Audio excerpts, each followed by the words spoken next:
Hey guys, tonight we wander into the cold, damp and frankly alarming world of Scotland's darkest history. Not the shortbread tin version with misty locks and bagpipes, and a nice man in a kilt selling you fudge. I mean the real Scotland of centuries past, where the weather tried to kill you, your neighbours occasionally tried to kill you, and the church kept a running list of everyone it suspected of chatting with the devil. Before we begin, a genuine thank you to the listener who suggested tonight's journey. Your ideas quietly shape everything I make here, and I never take that for granted. If you enjoy these late-night wanders through the grim and the gruesome, feel free to like the video and subscribe, but only if you actually enjoy what I do. Leave a comment telling me where you're listening from and what time it is, because somehow it is always 1:30 far too late somewhere. And if you would rather drift off without the screen, the channel is now on Spotify as well, with the link waiting patiently in the description. And if you'd like a little more, membership is already available on the channel, which gives you access to 8 hours of ad-free video to drift off to, uninterrupted whenever you like. Now dim the lights, switch on a fan for that soft background hum, get comfortable, and maybe pull the blanket up a little higher than usual tonight. Let's pause for a moment. Have you ever wondered what it felt like to live somewhere that treated a mild cough as a possible witchcraft symptom? Did people really get accused of sorcery for owning a slightly suspicious cat? What happened to your body after you died, and why did your family feel the need to bolt an iron cage over your grave? Could you survive a Scottish winter, a Scottish feud, and a Scottish dinner, all in the same week? Would you last a single night in old Edinburgh, where the polite warning before someone emptied a bucket of filth onto your head was your only umbrella? And now, congratulations. You have just woken up in Scotland's long and shadowy past. It is cold. It is damp. Something outside is screaming, and everyone assures you that is completely normal. Good luck. You open your eyes to a grey light that cannot quite be bothered to become morning. The air is cold in the way that gets into your bones and refuses to leave, like a house guest who has decided your spare room is now his.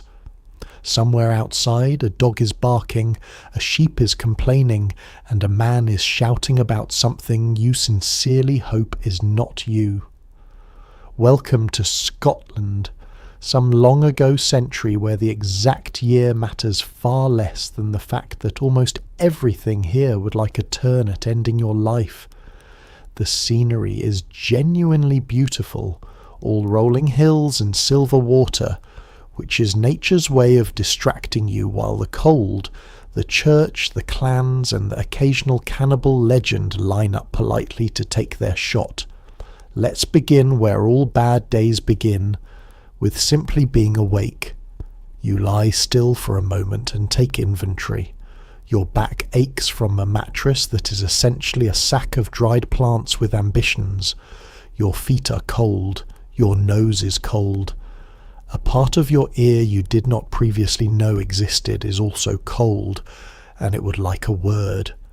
There is no gentle alarm easing you into the day, no soft glow of a screen, no smell of coffee drifting up the stairs. There is only the damp, the dark, and the distant clang of a church bell that has decided on your behalf that lying in is a sin.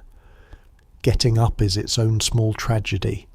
The floor is packed earth, and depending on the roof and the rain, it is either merely cold or actively muddy.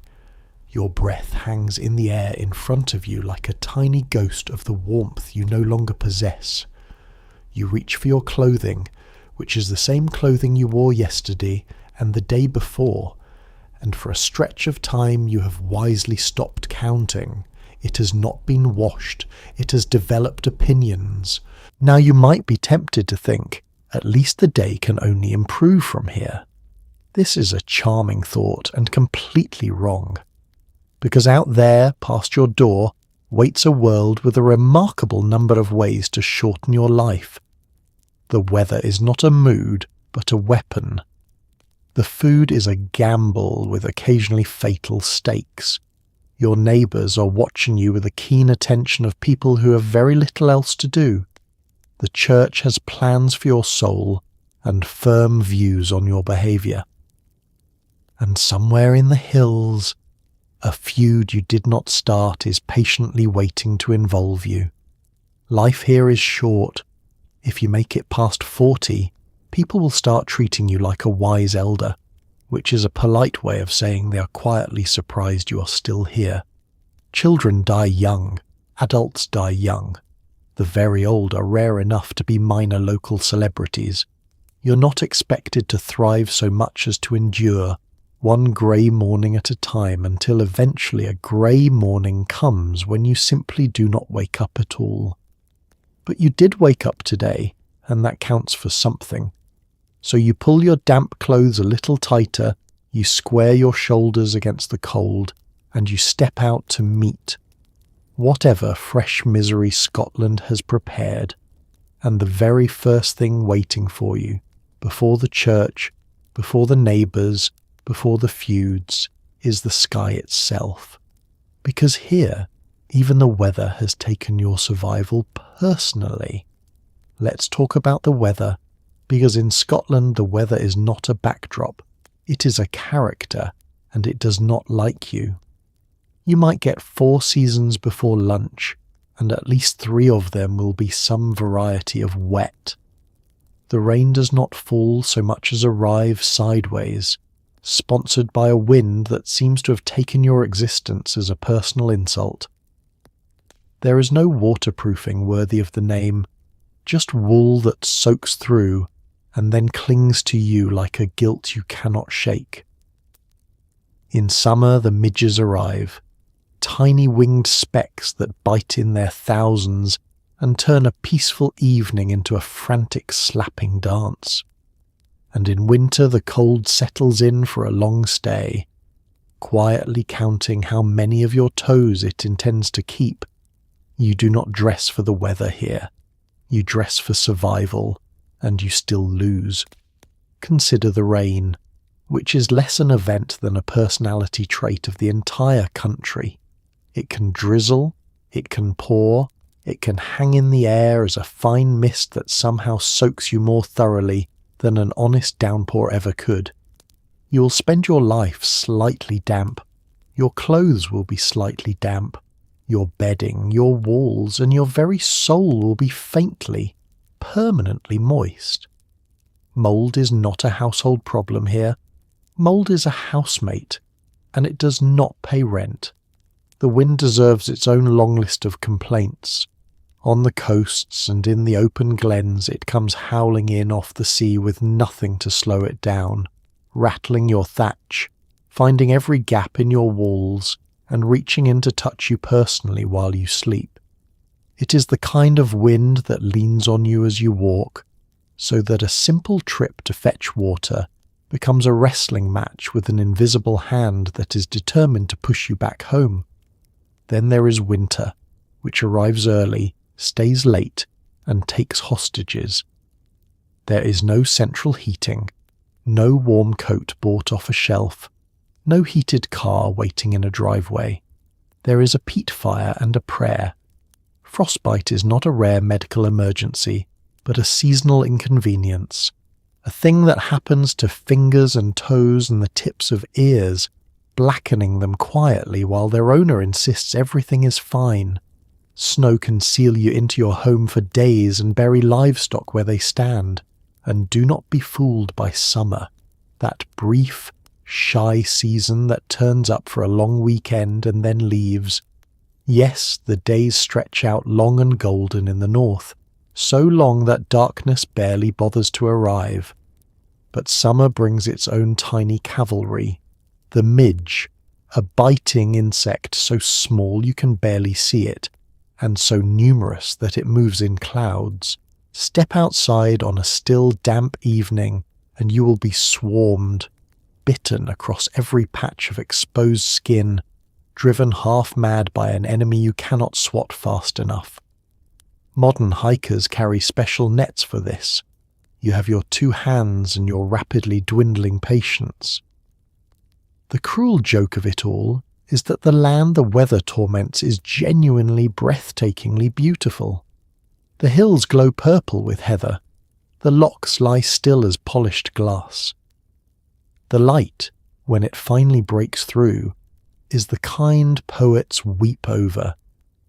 Scotland is a stunning painting that someone insists on storing in a freezer inside a wind tunnel, so you learn to live wet, to live cold, to live bitten, and to take your beauty in small shivering doses. And when the weather finally chases you back indoors, you will discover that indoors, in its own smoky way, is not much of a rescue either. It's time to head indoors, though the word indoors is doing a lot of heavy lifting. Your home is a low, thick-walled dwelling of stone and turf, with a roof of heather thatch that leaks with real commitment. In the middle of the floor sits a peat fire that never fully goes out and never fully clears the room, so the air is a permanent soft fog of smoke that stings your eyes and seasons everything you own, including you. There is no chimney worth mentioning, just a hole in the roof that the smoke uses only when it feels like it. At one end of the room, separated by not very much, live the cattle, generously donating their warmth and their smell in roughly equal measure. It is cosy in the way a lung infection is cosy, but it is warm, it is yours, and out there it is still raining. Let's take a slow look around once your eyes stop watering. The walls are thick and built low, hunched against the wind, made of whatever the land offered up, stone, turf, and packed earth. There are few windows because glass is a luxury and a hole in the wall is just a formal invitation to the weather, so the inside is dim, lit by the orange glow of the fire and whatever grey light struggles in through the doorway. Your world at night is small, warm, smoky, and very close. That smoke is the defining feature of your home and over time of you. With no proper chimney, the peat fire fills the upper half of the room with a hanging haze that slowly blackens the thatch, the walls, and your lungs. You will cough. Everyone coughs. Your clothes will carry the scent of the fire everywhere you go, a smell that announces, unmistakably, that you live inside a building that is always very gently on fire. On the bright side, the constant smoke does discourage some of the insects. On the less bright side, it is doing things to your chest that no physician of the age can name. Now let's address your housemates, and I do not mean your family. At the far end, past a low partition that fools no one and blocks nothing, stand the cattle. In the cold months you bring the animals inside, partly to keep them from freezing or being stolen, and partly because their big, warm bodies act as a kind of living radiator. The arrangement works. It is also exactly as fragrant as it sounds. You share your air, your floor, and your evenings with beasts that have absolutely no sense of personal space and a truly heroic commitment to producing waste. By spring, the smell has layers. It has history. The floor beneath you is bare earth, sometimes strewn with rushes or bracken to soak up the damp, sometimes not. It is uneven, it is cold, and after a wet spell it can turn to a paste that clings to your feet. Privacy is a concept you have heard about, but will never personally experience.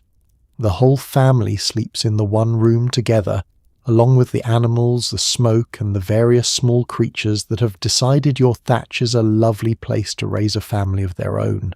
And yet, against all of this, your home does the one job that truly matters. It keeps the wind off and the warmth in.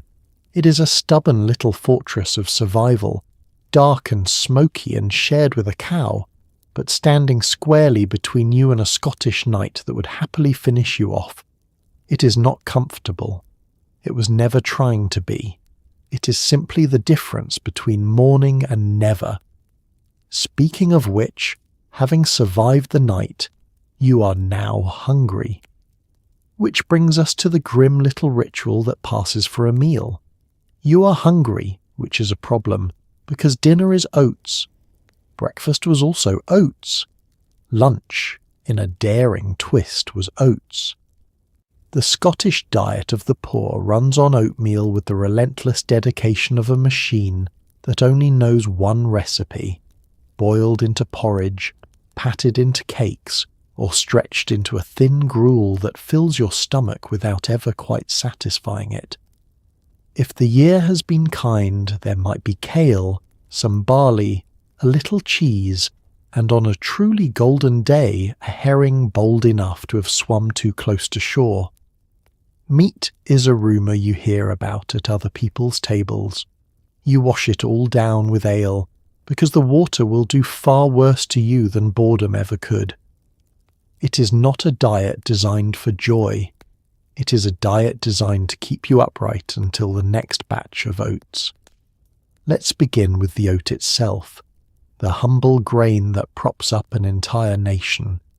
It grows where other crops sulk and fail, in poor soil and cold air, which is precisely why it became the backbone of survival here. You eat it as porridge in the morning, thick and grey and steaming, stirred in a pot and brightened by nothing but perhaps a splash of milk if the cow is feeling generous. You eat it again as oatcakes, dry and hard and toasted on a flat stone by the fire, sturdy enough to carry in a pocket and survive a small fall. It is filling, it is fuel, it is also, after roughly the 10,000th serving, an experience your soul has quietly stopped registering. For variety, and I use that word very loosely, there is kale and the cabbage family, boiled into a broth so central to life that its name came to stand for the whole idea of a meal. There is barley to thicken a pot, some dried peas, and dairy wherever a household keeps a cow or a few goats, giving milk, buttermilk, and crumbly cheese. In coastal places you get fish, herring especially, salted and stored against the lean months. This is genuinely decent food. The trouble is not quality but sameness, the slow grinding monotony of eating more or less the same grey plateful every single day of your life. Meat, meanwhile, is a special occasion wearing a party hat. A pig killed in the autumn, a sheep too old to be worth keeping, a bird for a feast day. These are events, not habits. The best cuts often went as rent or to the tables of those above you. For most people, meat arrives rarely, in small amounts, and is celebrated accordingly. The idea of eating it whenever you simply felt like it would strike your ancestors as the fantasy of a mad king. Now, about your drink. You do not casually sip water here, because the water is a lottery in which the grand prize is a violent illness. It runs past homes, animals, and worse, carrying whatever the town upstream has decided to be rid of. So you drink ale, brewed weak, and safer than the stream because the making of it involves boiling. Everyone drinks it, including children, at a strength low enough to keep you going and just high enough to take the edge off another day of oats. There is one more guest at your table, uninvited and unpaying, and that is hunger itself in the bad years. When the harvest fails, this modest, monotonous diet does not simply get worse, it vanishes, and the grey porridge you are so tired of becomes the thing you would weep to have back. But that is a horror for a later part of our night. For now you have eaten, and your day belongs, as every day does here, to the watchful eye of the church. Now let's talk about the church, or as it is known here, the kirk, which does not simply offer you salvation, but personally manages your entire behaviour like a landlord who has read your diary. After the Reformation, the kirk sessions kept a close and enthusiastic eye on the morals of ordinary people, Miss a Sunday service and you would be noticed.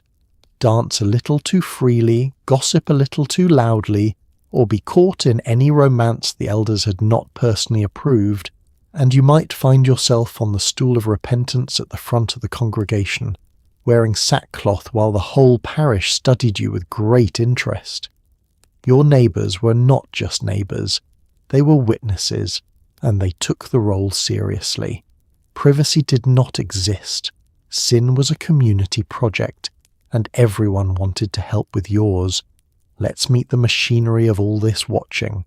In each parish sat the kirk session, a committee of the minister and a group of respected local men called elders, and their job was to keep the whole community on the narrow path whether the community liked it or not. They were part spiritual guide, part moral police, and part gossip clearinghouse, and they met regularly to hear reports of who had strayed. People strayed constantly, because people always do, which meant the session was rarely short of work. The offences they cared about would seem astonishing to a modern eye. Working on the Sabbath, fishing on the Sabbath, walking too cheerfully on the Sabbath, missing church, drinking to excess, quarrelling with the neighbour, swearing, and above all anything to do with romance outside of marriage, which the session pursued with a focus that bordered on hobby. If a child arrived and the timing did not match a wedding, the session wanted names, dates, and a full accounting. Once you were caught, the punishment was rarely about pain and almost always about shame. The great instrument of correction was public humiliation. You might be made to sit or stand on the stool of repentance, a raised seat placed where the entire congregation could not possibly miss you, sometimes for several Sundays in a row. You might be dressed in rough sackcloth. You would be named, your sin announced, and you would sit there absorbing the collective stare of everyone you knew, your neighbours, your family, and the person you were quietly hoping to marry, all invited to reflect on your failings. This worked precisely because the community was small and inescapable. You could not move to a new town and start again with ease. You could not close a door and be anonymous. Everyone knew everyone. Everyone knew everyone's business, and the session simply made official what the whole parish was already whispering. Being shamed before that crowd was not a minor embarrassment. It touched your standing, your marriage prospects, and your reputation, the very things a person needed to get by. There was a heavier edge to it too. The same intense concern with sin and the devil that filled the pulpits helped feed darker things. The suspicion of neighbours and the hunting of those thought to have made a pact with evil. A society this determined to police the soul was a society primed to see wickedness in the odd, the unlucky, and the outspoken. So you go to church, you sit still, you keep your voice down, your romances approved, and your Sabbath dull. You do not give the elders a reason to say your name aloud, because in a world with no privacy, your best defence is to be quietly, relentlessly unremarkable. And if you think that level of suspicion sounds like it could easily get out of hand, you are absolutely right. Because when a whole country starts looking for the devil in its neighbours, it tends to find him. Let's talk about witches, because Scotland certainly did at length, and with a body count. Between the 1500s and the early 1700s, Scotland executed thousands of people accused of witchcraft, a rate far higher for its size than most of Europe managed. The panic reached the very top, when a storm nearly sank the ship carrying King James VI and his new bride. He decided the sea had been stirred up by witches rather than by the sea simply being the sea. The North Berwick trials followed, with confessions dragged out of terrified people who admitted, under unspeakable pressure, to sailing in sieves and dancing with the devil in a kirkyard. Once the king himself believed, The hunt had royal approval, and a witch, it turned out, could be almost anyone. Your midwife, your herb woman, the awkward widow at the end of the lane, you. Let's start with how enormous this was. Scotland was a small country, yet over roughly 2 centuries it put a startling number of people to death for witchcraft, most of them women. Scaled against its size, it hunted witches with a ferocity that outstripped most of its larger neighbours. This was not a handful of tragic misunderstandings. It was a recurring national panic that flared up again and again, generation after generation. The North Berwick affair set the tone, and it began with a king in a temper. James, sailing home with his bride, hit terrible storms, and rather than blame the North Sea for behaving exactly like the North Sea, he became convinced that witches had raised the weather to drown him. What followed was a sprawling investigation in which frightened people, questioned with methods designed to produce agreement, confessed to a catalogue of impossible things. They had gathered at a kirk by night. They had gone to sea in sieves. They had plotted the king's death with the devil's blessing. James took a personal scholarly interest, even writing a book on the subject, and when a monarch decides witches are real and out to get him, the whole apparatus of the state falls quietly into line behind him. So who got accused? Here is the grim heart of it. The accused were overwhelmingly ordinary and overwhelmingly vulnerable. Older women, widows, the poor, the sharp-tongued, and the socially isolated. The woman who knew too much about herbs and healing, whose remedies worked often enough to seem uncanny. The neighbour with whom you had quarrelled right before your cow sickened or your child took ill. In a world with no way to explain sudden misfortune, a witch was a wonderfully convenient answer. Bad luck was not bad luck. It was a person, and that person could be blamed, tried, and burned. The accusations fed on themselves. Under torture and pressure, the accused were pushed to name others, and so one frightened confession bloomed into a list, and the list became more arrests, and the panic spread like fire through dry heather. A single grudge could set a whole district hunting. Once the machinery started, it was very hard to stop, because to doubt the hunt was to risk looking like a friend of the devil yourself. And the end of it was fire. Those convicted were usually strangled at the stake, and then their bodies burned so that nothing remained. No grave, no marker, only ash, and a name that neighbours would remember with a shudder. For centuries then, to be old, poor, odd, or simply unlucky in Scotland was to live with a quiet, permanent danger. Any misfortune nearby might come looking for someone to blame, and it might just decide on you. But before they could burn you, they had to prove you were a witch, and the way they went about that was, if anything, even stranger and crueler than the fear that drove it. So how did they prove you were a witch, given the obvious shortage of actual witches? With a pin. It was believed the devil left a secret mark somewhere on your body, a spot that felt no pain and would not bleed. Enter the witch pricker, a man who wandered from town to town jabbing the accused with long needles until he found a place that did not react, which, after enough jabbing on a body numb with terror and exhaustion, he always eventually did. Some prickers used trick needles that retracted into the handle, drawing no blood by design. The genius of the business was that prickers were often paid for each witch they confirmed, which gave them a powerful and deeply sinister motivation to keep confirming. It was not investigation. It was theatre with a sharp end, and the ending was almost always the same. Let's understand the belief that made this possible, because it was oddly specific. When a person supposedly made their pact with the devil, it was thought he marked them, the way you might brand livestock, leaving a hidden spot on the skin that was numb and bloodless. Find that spot, the thinking went, and you had physical proof of the pact.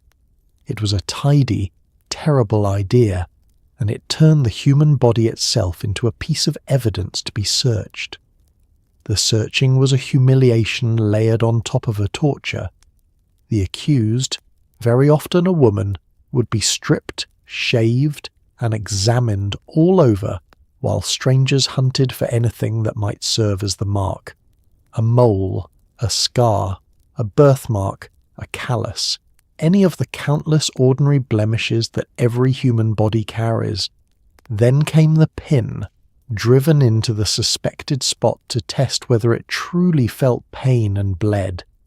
If it did, they moved on and tried again, and again. Here is where the cruelty becomes almost mathematical. A body pushed to the edge of collapse does not respond normally. Someone kept awake for days, terrified, freezing, and prodded 100 times over will eventually have places that are bruised and deadened, that no longer flinch, that no longer bleed cleanly. Keep pricking long enough and the numb spot you're looking for will appear, not because the devil put it there, but because you made it. The test was rigged by its very design to eventually succeed. And then there were the frauds who rigged it further still. Some prickers, it emerged, used trick instruments, needles built with a hollow shaft and a retracting point, so that the pin appeared to sink into the flesh while barely touching it, drawing no blood at all. A little sleight of hand, a gasp from the crowd, and a mark was confirmed to order. It was a magic trick in which the disappearing object was a human life. Now follow the money, because the money explains everything. Prickers were frequently paid for results, earning a fee for each witch they helped condemn. Consider what that does to a man's judgment. He is rewarded not for finding the truth, but for finding witches, and the more he finds, the more he earns. You do not need to imagine much villainy to see where that leads. The incentive pointed in exactly the wrong direction, and the pin followed the incentive. Some of these men grew notorious, travelling from town to town, building fearsome reputations and leaving a trail of the condemned behind them. A few were eventually exposed as cheats, which is a grim comfort to precisely no one who had already died on their say-so. So this was the proof, not evidence, not reason, but a numb patch of exhausted skin and a paid man with a pin. And once he found what he was paid to find, the rest of the terrible machine simply did its work, which makes it worth turning for a moment from the horrors that truly happened to the horror story Scotland told itself in the dark. Now gather in a little closer, because it's time for a story that Scotland has been frightening itself with for centuries.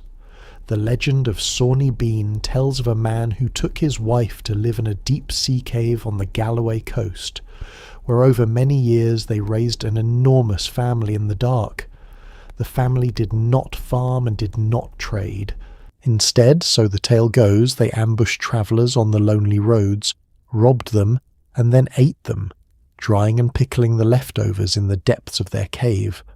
When they were finally hunted down, the numbers of the missing were said to run into the hundreds. Historians strongly suspect the whole thing is invented, a grim piece of folklore rather than fact. But that is almost beside the point. The story survived because it spoke to a very real fear that the road at night was long, dark, and not remotely safe. Let's tell it the way it has always been told, with the fire low and the wind at the door. Sawney Bean, so they say, was born near Edinburgh, but had no taste for honest work. He ran off with the like-minded woman, and the pair settled in a coastal cave so deep and so hidden that the sea filled its mouth at high tide, sealing the entrance twice a day. There, cut off from the world, they raised children, and those children, having no other company, raised children of their own. Over the years, the clan grew into dozens, a whole secret tribe living in the blackness beneath the cliffs. They needed to eat, and they refused to work, so they took to the roads. By night they would fall upon lone travellers and small groups, kill them, and strip them of money and goods. But the bodies, in the story, did not go to waste. They were carried back into the cave, and there the family did the thing that has kept the tale alive for centuries. They ate them, salted and dried and stored in the dark. The remains of the missing were said to hang in that cave like a butcher's stock. For a long time, so the legend goes, the disappearances baffled the countryside. Travellers set out and never arrived. Suspicion fell on innkeepers and honest locals, some of whom were punished for crimes they never committed, while the real horror stayed hidden below the tide line. It was only when an attack went wrong and a victim survived to raise the alarm that the truth came out. A great search was mounted, and the cave was finally discovered, along with everything inside it. The ending is as grim as the rest. The whole clan was said to be captured and put to death without trial, executed together for horrors thought too great for ordinary justice. Now here is the important part. Almost certainly, none of this happened. There is no reliable record of a Sawney Bean, and the story only appears well after the events it claims to describe, in printed tales aimed at readers who enjoyed a good fright. Serious historians treat it as folklore, possibly stitched together from older legends and a dash of national rivalry. In other words, it is a campfire story that got out of hand and never quite came home. But ask yourself why it stuck so hard. It endured because it dressed up a genuine fear in monstrous clothing. The roads really were dangerous. Travellers really did vanish. The dark between towns really was long and empty, and beyond the reach of any help. Sawney Bean gave that formless dread a face, a cave, and a name. And speaking of turning dead bodies into a grim trade, we now leave the world of legend for something far worse, because it is entirely true. Let's move to Edinburgh in the year 1828, where two men named William Burke and William Hare stumbled into one of the most infamous partnerships in criminal history. It began almost by accident. An old man died owing rent in Hare's lodging house, and rather than absorb the loss, the two decided to sell his body to the city's anatomists, who paid handsomely and asked remarkably few questions. The money was good. The trouble was that people do not die on a convenient schedule. So Burke and Hare made a decision that turned them from opportunists into monsters. They stopped waiting for death and began arranging it, smothering their victims quietly so the bodies stayed unmarked and sellable. Over the course of a year they killed around 16 people, and the demand, horrifyingly, never once slowed down. Let's set the scene. Burke and Hare were poor labourers who had come to Scotland for work, the sort of men who lived hand to mouth in the crowded closes of the old city. Hare ran a cheap lodging house, the kind of place where transient workers and the desperate rented a corner of a room for a few pennies. It was in this grimy, overcrowded world that the whole enterprise began, not with a grand plan, but with a dead tenant and an unpaid bill. That first sale taught them a dangerous lesson. When they carried the old man's body to the anatomists, they were paid a sum that to men in their position was a small fortune. No awkward questions were asked. No one wanted to know where the body had come from, and in that moment a terrible piece of arithmetic must have formed in their minds. Bodies were worth money. Money was hard to come by, and bodies, if you were willing to make them, were not. So they began to kill. Their method was chosen with cold practicality. They did not want wounds or blood or any sign that would mark a body as murdered rather than merely dead, because a suspicious corpse would not sell. So they smothered their victims, pressing down to stop the breath while leaving the body outwardly unharmed. The technique was so particular to them that it left its own name behind in the language. But the point was simple. A clean body asked no questions and fetched a full price. Their victims were the people the city was least likely to miss. The poor, the elderly, the sick and travellers, the sort of vulnerable and unconnected people who could vanish from a chaotic city without setting off alarm. They were lured to the lodging house, given drink, and killed quietly, and then their bodies were carried through the streets to be sold. Over the course of about a year, they murdered around 16 people this way, feeding a demand that never seemed to be satisfied. What is most chilling is how ordinary it became for them. A routine, a trade, a grim little business with regular customers. The horror was industrialized, reduced to a supply meeting, a demand, until the human beings at the center of it were treated as nothing more than stock. It ended, as these things do, when they grew careless. A body was recognized, suspicion fell, and the whole scheme came apart. Hare turned on his partner to save himself, testifying against Burke in exchange for his own freedom.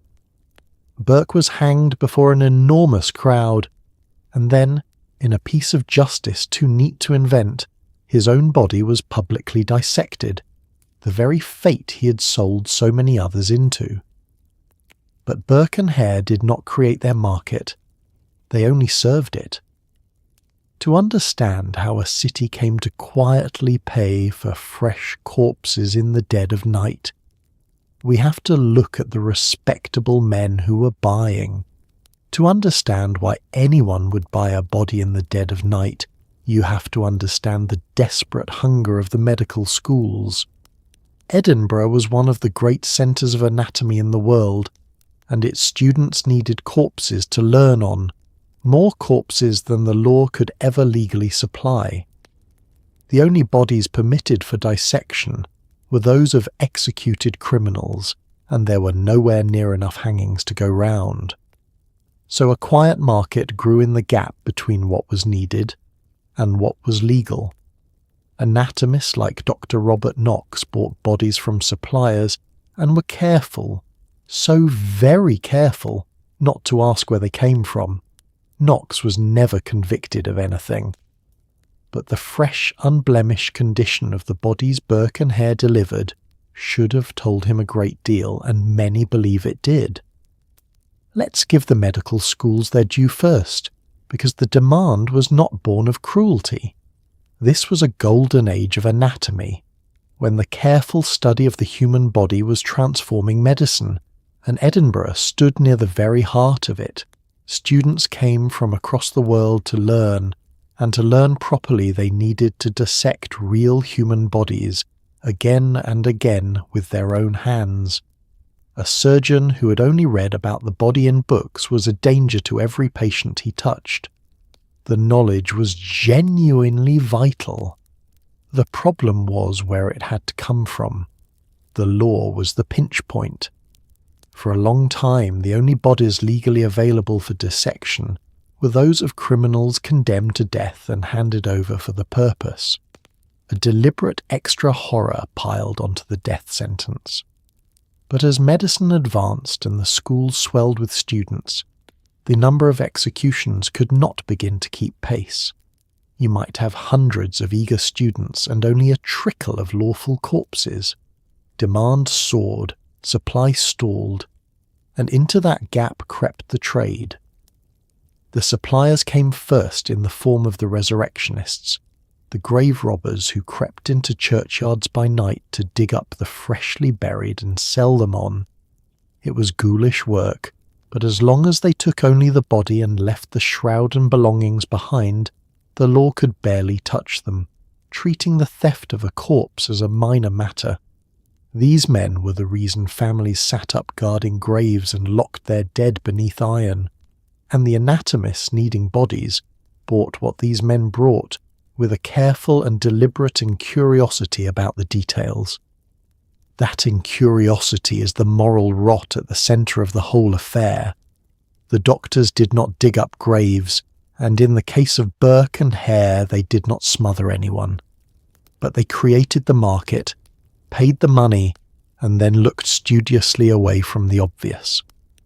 When bodies arrived unusually fresh, without the smell or the soil of a grave, without any mark of illness, a thoughtful man might have wondered how a healthy person came to be so recently and conveniently dead.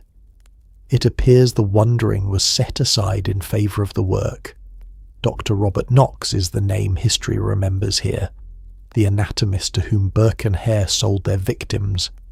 He was brilliant, popular, and ambitious, and when the scandal broke, public fury turned on him with a vengeance, crowds gathering at his home and his reputation left in ruins. Yet he was never convicted of any crime. He had, after all, only bought. The law could not quite reach a man who simply asked no questions. In the end, the outrage forced a reckoning, and the law was changed to widen the legal supply of bodies and choke off the murderous trade. But the lesson lingered, dark and uncomfortable. Terrible things do not require only the hands that do them. They require just as surely the respectable people who pay for the results and take great care not to look too closely. And looking too closely, or failing to, was a theme that ran right through the way this country treated its dead, which is exactly where we turn next. With men willing to sell corpses and doctors willing to buy them, a fresh grave became a target, and the living took steps to protect the dead. This is how Scotland arrived at the strange and haunting business of guarding cemeteries.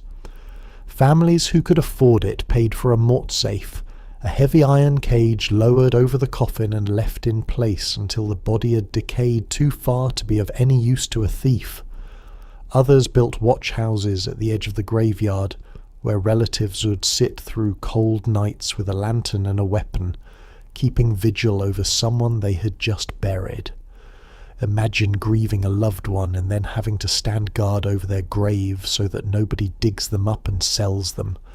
That was not a nightmare. That was a Tuesday. Let's understand the cruel clock at the centre of all this. A body was only worth money to the anatomist while it was fresh, which meant the danger did not last forever. For the first few weeks after a burial, your loved one was a valuable item lying in soft, recently turned earth, easily reached by a man with a spade and no scruples. After that, nature did its work and the body became useless to the trade. So the whole grim vigil had a deadline. You did not have to guard the grave for all time. You only had to guard it long enough for decay to make your relative worthless, which is possibly the bleakest sentence a grieving family ever had to find comfort in. The mortsafe was the heavy artillery of grave defence. It was a great framework of iron, sometimes a full cage, sometimes a massive plate, lowered over the coffin and locked into place, far too heavy and stubborn to shift quietly in the dark. Some were rented rather than owned, installed for a few weeks, and then dug up and reused for the next burial once the danger had passed. Others were paired with heavy stone slabs and iron collars fitted around the corpse itself, all designed to make the body more trouble to steal than it was worth. For those who could not afford iron, there was the watch. Communities built small watch houses at the edges of graveyards, little stone huts where family members and neighbours took turns sitting through the long cold nights, staring out at the fresh mounds and listening for the scrape of a spade. Some carried guns. It was a strange and mournful kind of guard duty, protecting not a treasure or a fortress, but the body of someone you had loved, from men who saw them only as a night's wages. There were quieter tricks too. Mourners might scatter flowers, pebbles or straw across the grave in a careful pattern, so that any disturbance would show at a glance the next morning. It was an early alarm system built out of grief and small stones. Notice who could afford all this, and who could not. The iron, the slabs, and the rented cages cost money, which meant the poor, once again, were the most exposed. A wealthy family could lock their dead away behind metal. A poor one could only watch and hope and bury their people in the knowledge that the grave might not be the end of the indignity. It is a haunting picture, a nation standing guard over its own churchyards by lantern light. But it points at something that runs right through this whole dark history, a hard truth about trust. Here, you could not always trust that even the dead would be left in peace. And as we're about to see, in a glen far to the north, you could not always trust the guests sleeping under your own roof either. Let's travel back to the cold February of 1692, to a glen in the Highlands called Glencoe. A company of government soldiers had been quartered among the MacDonalds there, sharing their food, their fire and their roof for nearly 2 weeks, protected by the ancient and sacred Highland law of hospitality. A guest, once welcomed, was safe.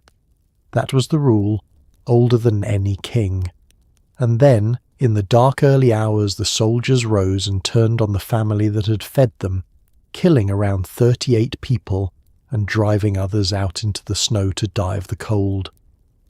What made Glencoe echo through the centuries was not just the deaths, it was the betrayal.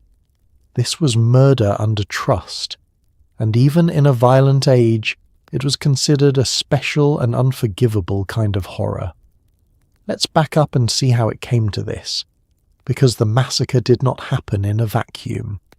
Scotland at the time was uneasy and divided, and the government demanded that the Highland clans formally swear loyalty to the new king by a set deadline. Most did. The chief of the MacDonalds of Glencoe set out to swear his oath, but through a mix of bad weather, poor roads, and being sent to the wrong official first, he took his oath a few days late. That small delay, largely not his fault, became the excuse for what followed.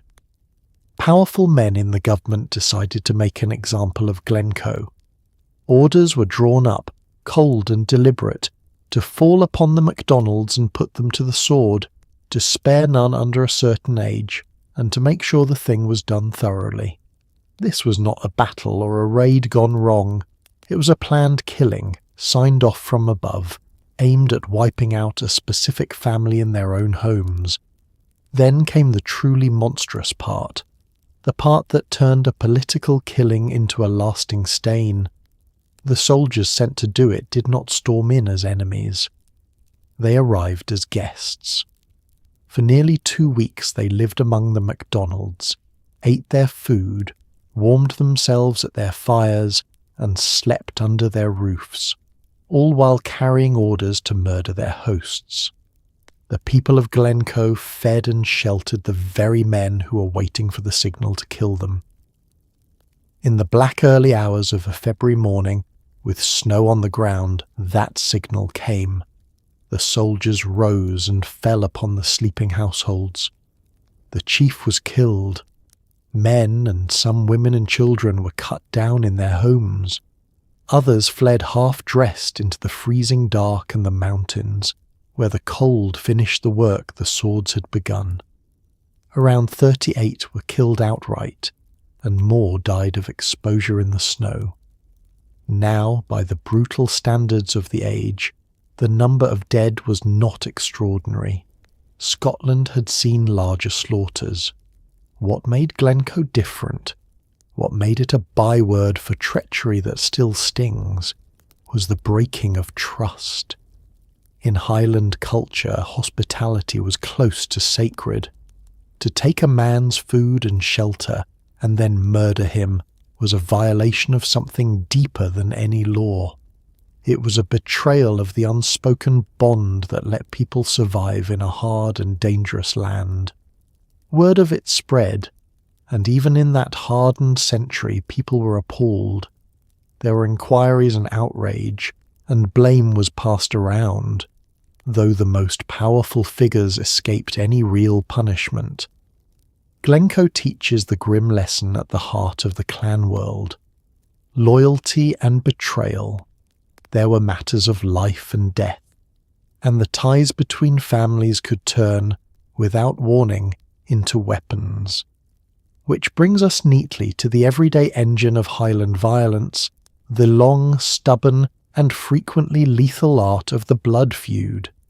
Glencoe was extreme, but feuding itself was practically a Highland pastime. Let's talk about the blood feud, a system in which an insult, a stolen cow, or a killing could ignite a grudge that outlived everyone who started it. Clans were extended families with long memories and short tempers, and cattle were wealth. So cattle raiding was both a crime and a kind of rough sport. Steal your rival's herd and you had struck at his fortune and his pride in a single night. The trouble was that he would come for yours, and then you would come for his, and somewhere down the years nobody could quite remember which cow had begun it all. Justice was often a matter of who your relatives were, and how willing they were to pick up a sword on your behalf. It was neighbourhood dispute resolution, with significantly more bloodshed. Let's start with what a clan actually was, because it is the key to everything. A clan was a large extended kin group, bound by blood, marriage, loyalty, and a shared name, led by a chief who was part father figure, part warlord, and part landlord. Your clan was your identity, your security, and your insurance policy. In a land with weak central law, it was your clan, not any distant government, that protected you and avenged you. That protection was wonderful when you needed it, and terrifying when it was pointed at someone else. Now add cattle. In the Highlands, wealth walked around on 4 legs and mooed. Cattle were the measure of a man's standing and the store of his fortune, which made them the obvious target. Cattle raiding, driving off a rival's herd under cover of darkness, was so common it was almost an institution, a test of daring for young men, and a way to strike at an enemy's wealth and pride at the same time. Some raids were tolerated as rough tradition, others crossed a line and drew blood, and blood once spilled demanded blood in return. That is the engine of the feud. An insult, a raid, or a killing created a debt of honour that the wronged family was bound to repay. So they struck back, which created a fresh debt on the other side, which had to be repaid in turn. Back and forth it went, wound answering wound, until the original cause was lost in the mist, and the two families simply hated each other because they always had. Feuds could smoulder for generations, passed down like an heirloom nobody wanted but nobody dared put down. Justice, such as it was, ran on kinship rather than fairness. If you were wronged, your hope of redress depended less on right and wrong, and more on how many armed relatives you could call upon. A large, fierce clan could act with near impunity against a smaller one. A man alone, without a powerful name behind him, was dangerously exposed. It was a world where the question of who your people were carried the weight of life and death. The chiefs and the crown made attempts to control all this, with bonds, agreements, and the occasional heavy punishment. But the feuding culture was deeply rooted and slow to die. The landscape itself helped it survive, all those glens and mountains making the country hard to govern and easy to hide in. So life in clan country meant living inside a web of loyalty and grudge, where a neighbour could be kin or enemy, where a stolen cow could end in a killing, and where the safety of your whole family rested on the strength of your name. It was fierce, proud, and exhausting, and if the Highlands ran on the feud, there was a stretch of country further south where lawlessness had been turned into an entire way of life. Let's ride down to the border. Now let's ride south to the lawless country along the border with England, where for 300 years the Reivers ran the show. These were raiding families on both sides of the line who lived by stealing cattle, extorting protection money, and generally treating the border as a buffet that reset every night. The two kingdoms were so often at war, and the border so poorly governed, that ordinary law simply gave up and went home. If you lived here, you built a tower with thick walls and slept with one ear open. You paid blackmail, a word this very region gave to the English language, in exchange for being left alone. Loyalty was to your surname, not your country. And a quiet night was less a blessing than a suspicious pause before the next set of hoofbeats in the dark. Let's understand why this whole region became so wild, because it was not an accident.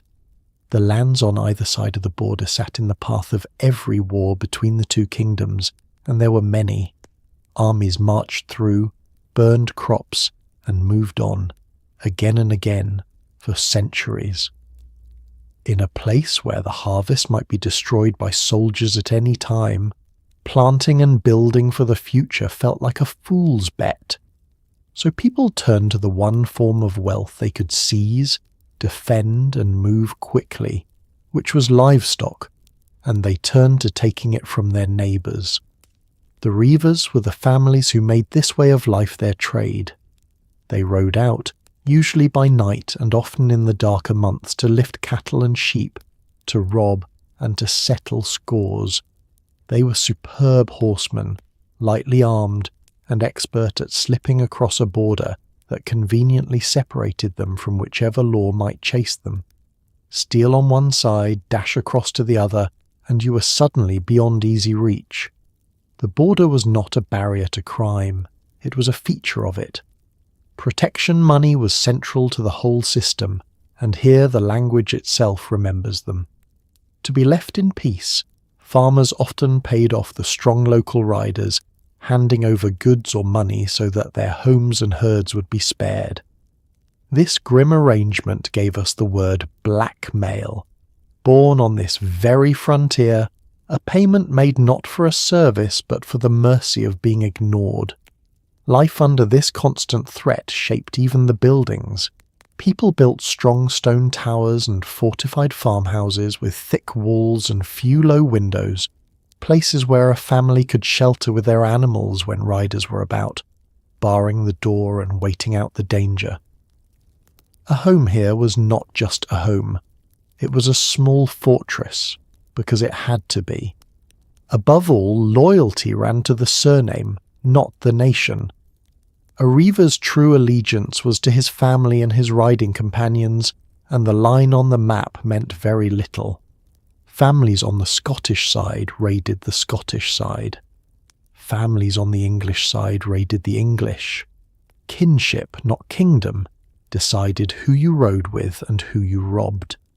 The authorities tried to impose order, appointing officials to police the frontier and holding truce days to settle disputes, but for 3 centuries the Reiver way of life proved stubborn and hard to break. It only truly ended when the two crowns were joined and a determined effort was finally made to tame the region. So the border was a place where theft was a career, a tower was a necessity, and trust stopped at the edge of your own name. Violence there was sudden and personal, but some of the cruelty in Scottish history came slower and colder, decided not by riders in the night but by landlords with account books. Let's go back to the Highlands and watch a whole way of life be cleared away. Let's move into a slower, colder kind of cruelty, one measured not in a single night of violence, but in whole communities emptied over decades. In the 17 and 1800s, Many Highland landlords worked out that sheep were more profitable than tenants. And so began the clearances. Families who had farmed the same land for generations were evicted to make room for flocks, sometimes given notice, sometimes simply watched as their homes were pulled down or burned so they could not return. Thousands were pushed toward the bleak coasts or onto ships bound for distant countries, leaving behind glens that had held people for centuries and now held only sheep and silence. There were no swords drawn. There was just a piece of paper, a landlord's arithmetic, and a way of life quietly erased from the map. Let's understand what changed, because for a long time the system had run differently. Under the old order, a Highland chief measured his greatness partly in people. Tenants worked his land, paid rent in goods and labour, and followed him when called to fight. Men were wealth and strength. But after the old clan world was broken and the culture that supported it was crushed, the chiefs and landlords increasingly became simply landlords, businessmen looking at their estates and asking a cold new question. What earns the most money? The answer, unfortunately for the people, was sheep. A particular breed thrived on the Highland hills and produced wool and meat that fetched good prices in the growing markets of the south. A landlord could earn far more from a hillside full of sheep, tended by a handful of shepherds, than from the many small tenant families who had lived and farmed there for generations. In pure ledger terms, the people had become less profitable than livestock, and so the people were removed. The removals could be brutal in their coldness. Families who had held their land by long custom rather than by paper often had little legal protection. They were served notice to leave, their rents raised beyond reach, or simply turned out. In the harshest cases, the roofs were torn off and the houses set alight so that the evicted could not creep back, and there are accounts of this being done while the old and the sick were barely clear of the doors. Whole townships that had stood for centuries were emptied in a single season. Where were the people supposed to go? Some were pushed to tiny barren plots on the coast, expected to scrape a new living from fishing or gathering seaweed on land too poor to feed them properly. Many others left altogether, boarding ships bound for the Americas, Canada and Australia, carried away in their thousands to build new lives across the ocean. Some went with a kind of hope. Many went with nothing but grief, looking back at glens their families had known forever. What was lost was not only homes but a whole way of living, the language, the songs, the close-knit communities, and the deep bond between people and a particular patch of land. The glens that had rung with the sound of families fell silent, left the sheep, and later in places to deer and sport for the wealthy.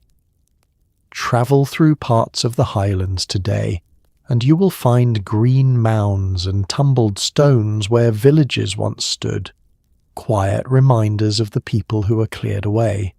The clearances show a different face of historical cruelty, unhurried, lawful on paper, and driven by profit rather than passion.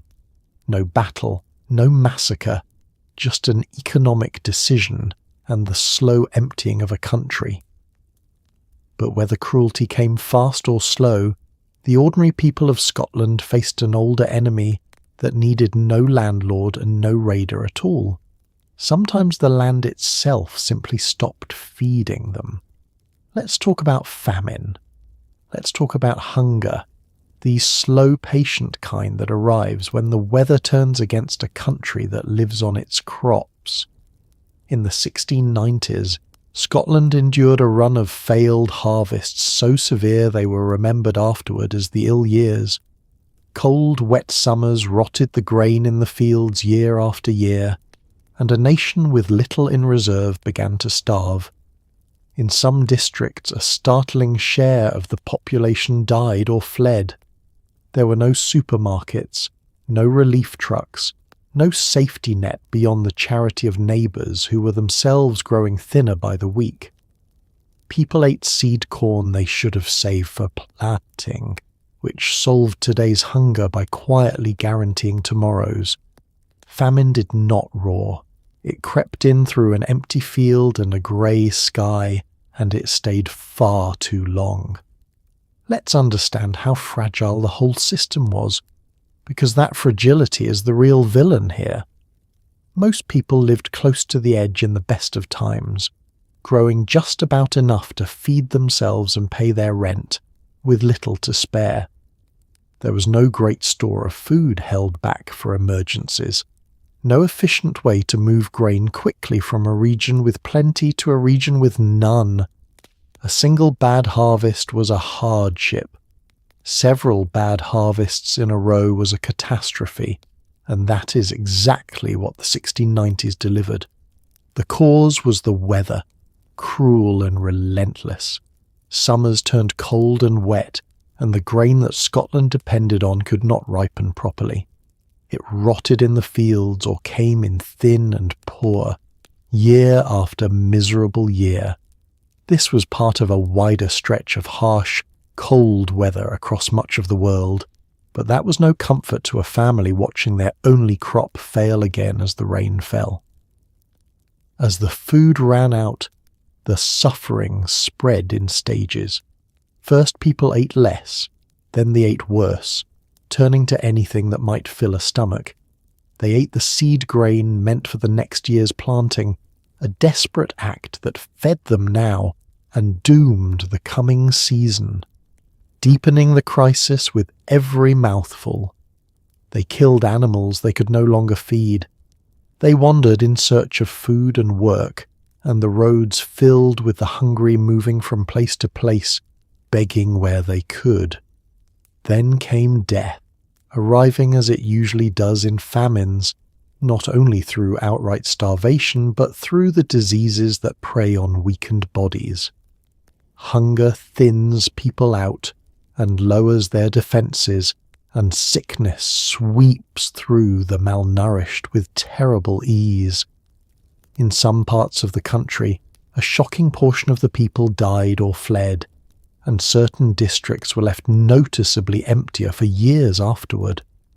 There was little help to be had. Charity existed, and neighbours and parishes did what they could, but everyone was suffering at once, and the means to relieve a nationwide famine simply did not exist. This was also the very period when a great national scheme to build wealth abroad ended in ruin, draining money and hope from a country that could spare neither, and adding to the sense that these truly were cursed and ill years.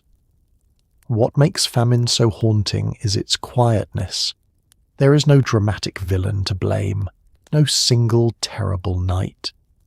There is only the slow grey arithmetic of too little food and too many mouths, playing out over seasons, emptying cradles and cottages without a sound. People did not fall in battle. They faded quietly in their homes and on the roads. And when hunger digs in deep enough and stays long enough, it does something to people that is even harder to speak of than death. It begins to strip away the ordinary rules of how human beings behave. That is where we go next, into the darkest edge of the famine years. When starvation goes on long enough, it does something crueler than kill. It changes what people are willing to do to survive. In the worst of the famine years, the historical accounts turn genuinely grim. Families abandoned homes they could no longer feed themselves in, and took to the roads to beg.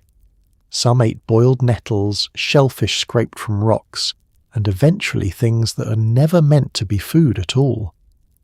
There are accounts of people so desperate that the boundary between eating to live and something far darker grew dangerously thin. It is not a comfortable part of the story, and it is not meant to be. But it is a reminder that the difference between a settled society and a desperate one can be as thin as a single failed harvest, repeated a few too many times. Let's begin with what hunger does to a person, step by careful step, because famine is a process, not a moment. In the early stages, you simply tighten your belt and eat less, stretching what little you have. Then the ordinary food runs out entirely and you begin to eat things you would never have considered before. Wild plants, nettles, roots and weeds boiled into a thin green broth, shellfish and seaweed prized from the rocks along the shore, the blood of your own animals, taken a little at a time so the beast might live and give again, every scrap of the household stores, right down to the seed set aside for planting. When even that is gone, desperation reaches further. People chewed leather, bark, and grass, filling their stomachs with things that offered almost no nourishment at all, easing the pain of hunger for an hour while the body continued to waste away. The face of prolonged starvation is a terrible thing. The swollen bellies, the wasted limbs, the hollow eyes, and the strange calm that settles over people too weak to struggle any longer. The hungry moved constantly. Whole families left their homes and took to the roads, drifting toward towns and estates in search of food or charity or work, and the roads filled with the wandering poor. Many died along the way, in ditches and fields far from home, and it fell to strangers to bury them. Others reached the towns only to find them just as stretched and just as frightened, with too many mouths and too little to give. And in the very worst tellings of these years, the accounts brush against the darkest thing hunger can drive people to. In times of extreme famine across all of history, there have always been grim rumours and grim legends of people pushed past the final boundary of the unthinkable becoming, for a desperate few, thinkable. Whether such stories are literal truth or the horrified imagination of a starving society is often impossible to know. But the fact that such rumours attach themselves to famine at all tells you how far these events pushed people, right to the ragged edge of what it means to be human. Here is the sobering lesson buried in all of it. The people of these years were not different from us. They were not weaker or wilder or less civilized. They were ordinary people with families and hopes and rules they lived by, placed under a pressure so extreme and so prolonged that the ordinary rules began to bend. Civilization, it turns out, is not a fixed and permanent thing. It is a comfort that rests on a full enough belly, and it can grow thin when the harvest fails a few too many times in a row. Mercifully, the ill years eventually passed, the weather turned, and the harvest came back. But there was another kind of misery that needed no famine to thrive, one that came instead from packing too many people too close together. Let's leave the empty countryside and step into the crowded, filthy and frankly astonishing streets of old Edinburgh. Let's leave the starving countryside for the crowded city, though I promise you it is not an improvement. Welcome to old Edinburgh, packed onto a narrow ridge and built upward into towering tenements because there was nowhere else to go. Families were stacked floor upon floor, and with no plumbing to speak of, waste collected in buckets through the day. Then, at a customary hour of the evening, windows would fly open and the contents would come down onto the street below, announced only by the cheerful warning cry of Gardyloo, borrowed from the French for mind the water. The polite pedestrian below was expected to shout back and dodge. The street, meanwhile, became a slow-moving river of everything the city no longer wanted, and the smell was so notorious that Edinburgh earned an affectionate nickname, Old Reeky, the old smoky one. You did not stroll here, you navigated. Let's understand why the city grew so cramped, because the geography explains the filth. Old Edinburgh was squeezed onto a long narrow ridge running down from the castle, hemmed in and unable to spread out sideways. With nowhere to go but up, the buildings climbed, floor upon floor, into some of the tallest dwellings in Europe at the time. These towering tenements were packed with people of every rank, the poor in the cheap rooms at the very top and the very bottom, the better off in the middle, all sharing the same crowded stairwell and the same foul air. Now remove the modern comforts, all of them. No plumbing, no drains worth the name, no bins, no collection, no system for carrying away the waste of thousands of people crammed together. What was a household to do with its filth? It collected it in buckets and pots through the day, and then, come evening, it got rid of it the quickest way available, straight out the window. This is the origin of that famous cry, borrowed from the French for "mind the water," shouted as a warning before the contents of a chamber pot were flung into the street below. In theory, the warning gave those beneath a chance to leap aside. In practice, the timing was often merciless, and many a wig and fine coat was ruined in an instant. A gentleman caught out could shout back for mercy, but the bucket did not always wait. The result was a street that served as an open sewer. Waste of every kind ran and pooled along the ground, mixing with mud, rot, and the general refuse of a crowded city. The smell was legendary, thick enough to greet visitors before they even arrived, and it earned the city a fond and honest nickname, the Old Smoky One, a nod to both the haze of its chimneys and the powerful atmosphere of its streets.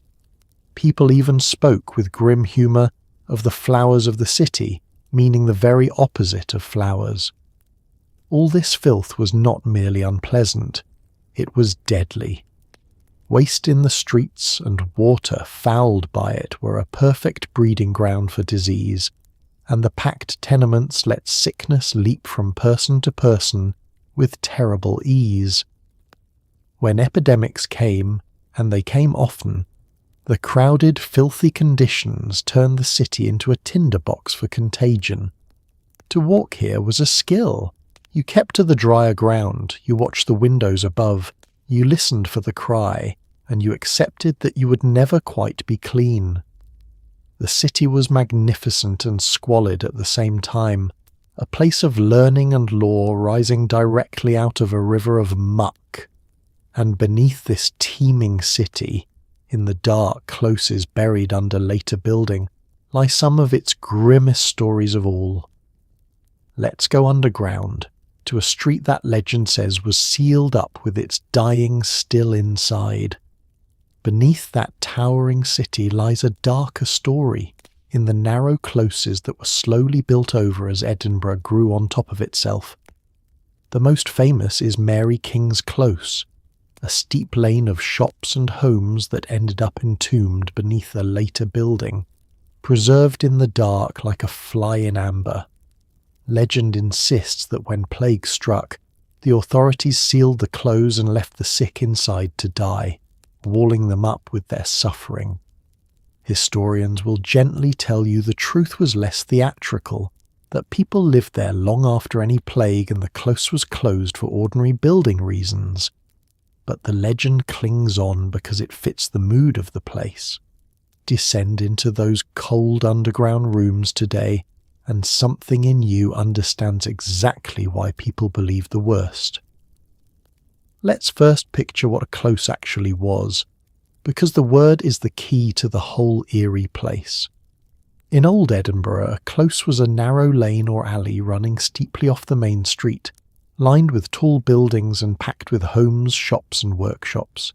They were tight, dark, and teeming, the crowded veins of the old city. Mary King's Close was one of these, a busy thoroughfare of ordinary lives, named after a woman who once did business there. Now here is how it came to be buried. As the city kept growing and needed grander public buildings, a large new structure was raised over part of the old town, and rather than fully demolish the closes beneath, the builders used the lower portions as foundations, sealing the old lanes and rooms in darkness below. Streets that had once been open to the sky became underground passages, frozen in time beneath the weight of the new city. People had simply built the future on top of the past, and the past was still down there in the dark. This is where the legend takes hold. The story that has been told for generations claims that during an outbreak of plague, the authorities walled up the close deliberately, sealing the infected inside to die in the dark, sacrificing them to stop the sickness from spreading. It is a horrifying image, a whole street of the living entombed with the plague, their cries fading behind the stone. Historians, however, will gently take the drama down a notch. The evidence suggests people continued to live in the close for a long time after any plague, and that it was closed off and built over for the ordinary, undramatic reasons of construction, rather than as a mass grave for the sick. The tale of the sealed and abandoned plague street appears to be more legend than fact, the kind of story a haunted place attracts and keeps. And yet the legend refuses to die, and it is worth asking why.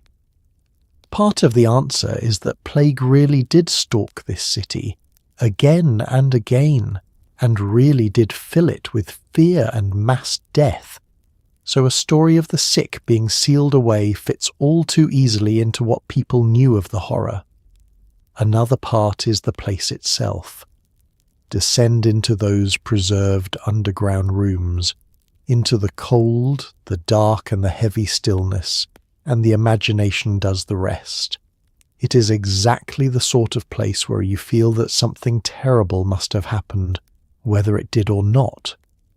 So Mary King's Close sits at the meeting point of history and ghost story, a real buried street wrapped in a legend that may not be true, but feels as though it should be. It reminds us that the past leaves not only facts but fears, and that the two can be very hard to tell apart in the dark. But the plague behind the legend was no invention. It was one of the most terrifying visitors this country ever received, and when it came, it brought with it one of the strangest and bravest figures of the age. Let's meet the plague doctor. Plague, of course, needed no legend to be terrifying. Let's talk about what happened when it came to a Scottish town, because it came often. When plague arrived, the response was quarantine, brutal and absolute. The sick were shut into their homes, or sent to camps outside the walls, their doors marked, their families trapped with them. In 1645, when plague ravaged Edinburgh, a man named George Ray served as the town's plague doctor, tending to the dying in a suit of thick leather and a mask designed to protect him from air everyone believed carried the disease. He was promised good money for taking on a job that was very nearly a death sentence. He survived, remarkably. Then he spent years trying to get the town to actually pay him, because even in the middle of a plague, the paperwork finds a way to be disappointing. Let's start with the terror the plague inspired, because it is hard to overstate. It arrived without warning, killed swiftly and horribly, and no one understood what truly caused it or how to stop it. Whole towns could be gutted in a matter of weeks. Faced with something so deadly and so mysterious, people fell back on the few tools they had, and the chief of these was isolation. The response was quarantine, enforced without mercy. When plague was found in a household, the sick were shut inside, their door often marked so that all would know to keep away, and their families frequently sealed in with them, healthy and infected together, to live or die as fate decided. Others were carried out of the town altogether to rough camps and huts beyond the walls, where the afflicted were kept apart from the living. Goods were burned, movement was restricted, the measures were harsh, but faced with a killer they could not fight, cutting off the sick was all the authorities knew to do. Into this nightmare stepped the plague doctor, one of the strangest figures history offers. In Edinburgh, when plague struck hard, a man named George Ray took on the role, tending to the infected when almost everyone else fled or hid. To do this deadly work, he wore protective gear that must have looked like something from a nightmare. A heavy coat and suit of thick leather to keep the sickness off his skin, and a mask with a long beak. That beak was packed with sweet and strong-smelling substances, because it was believed the disease travelled through bad air, and pleasant scents might hold the poison at bay. The medicine behind it was wrong, but the instinct to put a barrier between himself and the sick was by accident, not entirely foolish. Consider what this man actually did. Day after day he walked into homes full of the dying, into the very heart of a disease that killed most of those it touched, to tend people almost everyone else had abandoned. For taking on a job that was very nearly a guaranteed death, he was promised a handsome wage, a fee large enough to reflect just how likely it was that he would not live to collect it. And here comes the twist that turns tragedy into dark comedy. He survived. Against all the odds, the plague doctor of Edinburgh walked out of the horror alive, which left the town with an awkward problem because they had promised a great deal of money to a man they had fully expected to die. And so, having risked his life among the plague dead, George Ray then faced a long, grinding struggle to actually be paid what he was owed, chasing his fee for years afterward. He had beaten the plague. The bureaucracy proved much harder to kill, so the plague doctor stands as a strange emblem of the age, brave and absurd at once, cloaked in leather and a beak, armed with the wrong ideas and the right courage. And courage was a fine thing to have in old Scotland, because the law itself was about to put on a show, and it did not much care for mercy either. Let's talk about justice, which in old Scotland was less about quiet correction and more about a good show. Punishment was meant to be seen. If you gossiped or scolded too freely, you might be fitted with the branks, an iron cage locked around your head with the spike that pressed down on your tongue, then led through the streets for everyone to enjoy. Lesser offenders were locked into the jougs, an iron collar chained to the kirk wall, left on display like a living notice board of other people's mistakes. The stocks, the public whipping, the humiliation before your entire community, all of it was designed so that the crowd went home with a lesson and a story. There was no privacy in wrongdoing and none in the penalty. Your shame was a public event, and attendance was always excellent. Let's start with the thinking behind all this, because there's a cold logic to it. In small, tight communities where everyone knew everyone, reputation was everything, and shame was a weapon the authorities wielded with real skill. The point of most punishment was not to hide the wrongdoer away, but to display them, to turn a private failing into a public humiliation so complete that no one who watched would want to risk the same. You were not just being punished, you were being made into a warning. The branks were a favourite tool for anyone judged to have a troublesome tongue, the gossip, the scold, the person whose words had caused offence.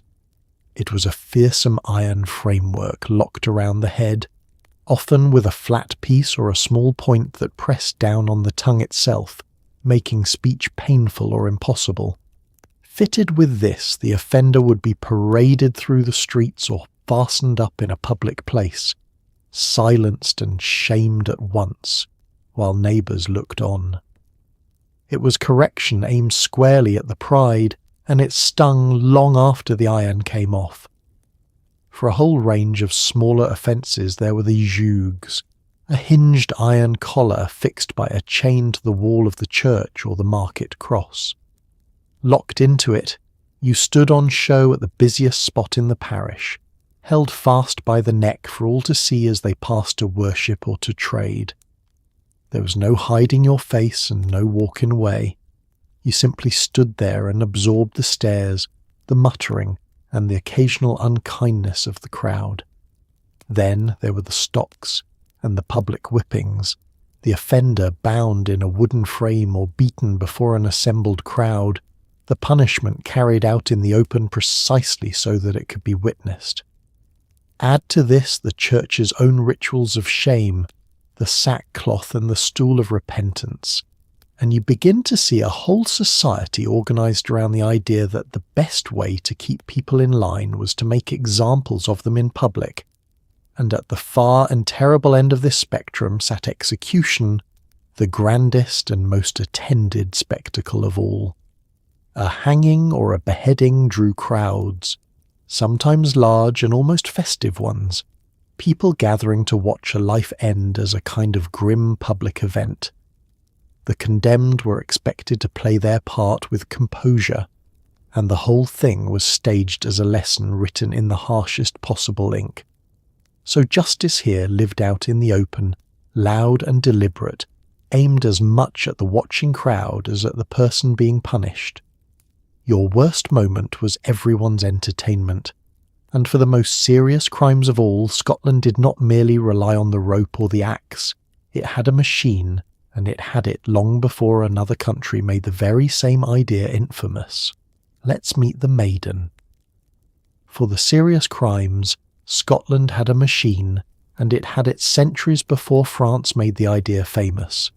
It was called the maiden, a tall wooden frame holding a heavy blade that dropped along grooves to do its work quickly and in theory mercifully. Edinburgh used it from the 1500s onward, and it claimed a long list of the condemned. In one of history's tidy little ironies, the Regent Morton, a powerful man closely associated with bringing the device into wider use, eventually lost his own head to it. The maiden did not care about your title, your politics, or how the wheel of fortune had spun you to the top. When your turn came, the frame was patient, the blade was heavy, and the outcome was extremely reliable. Let's look at how the thing actually worked, because its whole appeal lay in a cold kind of efficiency. It was a tall, upright frame of wood, and running down its length were grooved channels that guided a weighted blade. The blade was hauled up to the top and held there, poised. When the moment came, it was released, and it fell under its own great weight, swift and certain, doing in an instant what an axeman with a poor aim and a heavy conscience might botch over several dreadful blows. That was the grim selling point. It was consistent. Because here is the uncomfortable truth about beheading by hand. It depended entirely on the skill, the nerve, and the steadiness of the person swinging the blade, and history is full of executions that went horribly wrong, taking many strokes to finish. A machine removed that human weakness. The maiden did not tire, did not flinch, and did not miss. It offered the condemned a strange, bleak mercy, a quick end delivered by mechanism rather than by an unreliable hand. The device was used in Edinburgh across a long stretch of years, claiming a great many of the condemned, from common criminals to figures of high rank. That was part of its terrible fairness. It did not care who you were. The powerful noble and the ordinary wrongdoer met the same blade in the same frame, brought level at the very end by a simple heavy piece of wood and iron. And that brings us to the story that gives the maiden its dark, poetic edge. Among those closely linked to promoting the device in Scotland was a powerful regent, one of the most important men in the land. Fortune, however, has a cruel sense of humour. Years later, this same man fell from power, was condemned, and was himself put to death by the very machine he had helped make famous. The man associated with the blade met the blade. It is the kind of ending a storyteller would be accused of inventing, except that it happened. There is something in that story that captures the whole mood of power in this age. No position was ever truly safe. The politics of the time were a churning sea of shifting alliances, sudden falls, and old friends turned deadly enemies.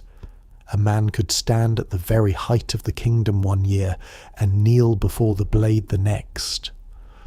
The maiden was simply the instrument that made the lesson brutally clear, that the higher you climbed, the further and the faster you might one day fall.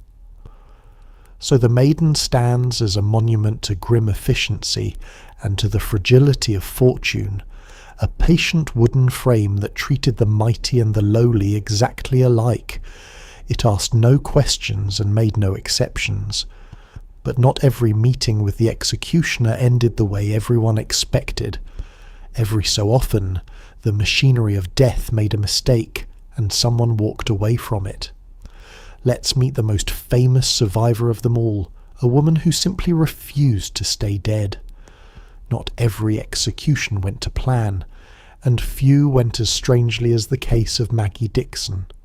In the year 1724, this Edinburgh woman was sentenced to hang, and hang she duly did, before a crowd, in the usual grim fashion.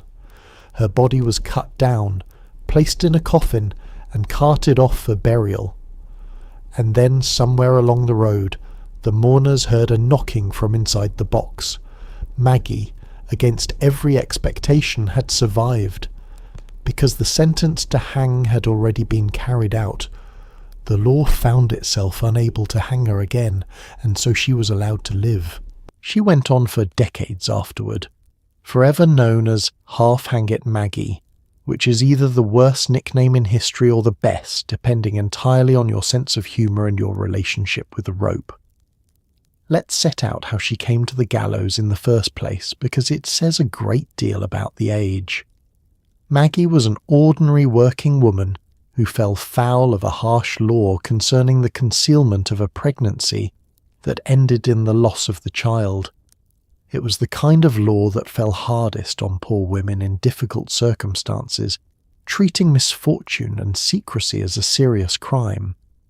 Whatever the full truth of her case, and the details are tangled, the court condemned her to death, and so she was led out to be hanged in public like so many others before her.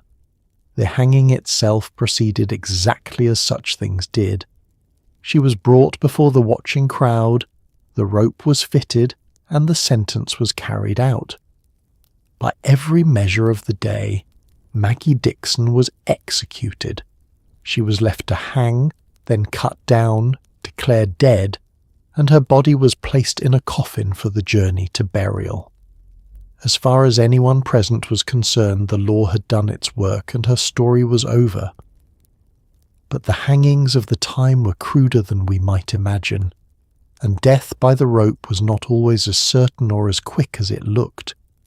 Somewhere on the road out of the city, as her coffin was jolted along, the impossible happened. Those accompanying her heard sounds from inside the box. When they opened it, they found Maggie alive, revived by the fresh air, the movement, or simply the failure of the rope to finish what it had begun. Now came a genuine legal puzzle. She'd been tried, sentenced, and hanged. The sentence had been carried out in full. Could the law reach back and hang a person who had already, in the eyes of that sentence, been executed? The decision came down in her favour. Having been through her punishment, she could not simply be strung up a second time, and so astonishingly she was permitted to live. And live she did for many years afterward, a walking, breathing marvel who had gone to the gallows and come back. She carried the memory of it in a nickname that stuck to her for the rest of her days, a name that turned the most terrible morning of her life into a kind of grim local legend. People knew her, pointed her out, and told the story of the woman the rope could not keep. There is a dark warmth to Maggie's tale that most of this history lacks. It is a story of survival against every expectation, of a person slipping through the fingers of a merciless system by the strangest of accidents. In a world so quick to end lives, here was one that stubbornly refused to end on schedule. But such lucky escapes were rare, and the mercy in Maggie's story is the exception, not the rule. For most who fell foul of power in this age, there was no knocking from inside the coffin. Let's turn to a decade when simply holding the wrong belief could get you killed in a lonely field with no trial and no reprieve. Let's turn to the 1680s, a stretch so bloody it earned the name the Killing Time. At the heart of it were the Covenanters, Presbyterians who refused to accept the king as the supreme head of their church and insisted on worshipping in their own way, often in secret gatherings out on the open moors. The Crown treated this defiance as rebellion. Soldiers were sent to hunt them down, and men could be shot on the spot in the fields for refusing to swear an oath, or for simply being found where they should not be. There were no lengthy trials for many of them, just a demand, a refusal, and a musket. To hold the wrong belief in the wrong decade was to gamble your life on it every single day, and a great many people lost. Let's understand the quarrel at the root of it, because it was about who held authority over the soul. The Covenanters held to a form of Presbyterian faith and to solemn oaths they had sworn, and they insisted that no earthly king could stand as the supreme head of their church, that this place belonged to God alone. To the Crown, this was not a mere point of religion. It was a challenge to royal authority itself, a refusal to bend the knee, and it was treated as something close to treason. When the church was reshaped from above in ways they could not accept, many Covenanters simply refused to attend the official services and instead gathered to worship in their own way. These gatherings, held out on the open moors, in glens, and in remote places far from watching eyes, became acts of quiet defiance. Men, women, and children would meet in the wild country to hear their own preachers, keeping their faith alive in the heather, while lookouts watched the horizon for soldiers. The Crown's response grew steadily harsher until it reached the pitch that earned the decade its terrible name. Troops were sent across the countryside to root out these gatherings and to break the resistance. Attending an outdoor service could be treated as a crime. Sheltering a wanted preacher could cost you dearly.